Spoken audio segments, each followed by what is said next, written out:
ẹni tọ́lọ̀ ń bá ní kó ṣàṣeyọrí ẹ jẹ́ á kí kú oríire báwọn bá ń expect kẹ́ni tó soríire ṣẹ̀ṣẹ̀ máa wá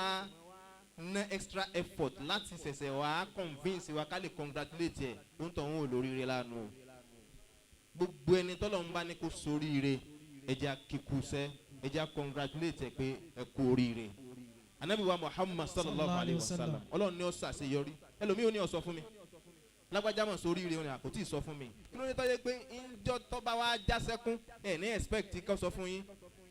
ìjọ tó bímọ kú gbogbo yín lẹ́ ń pè lẹ́ ń kí pé ẹ mọ̀ kú ọ̀rọ̀ ọ wá bímọ yè ẹ ní ó sọ fún yín pé òun bímọ ẹ lè kí kú oríire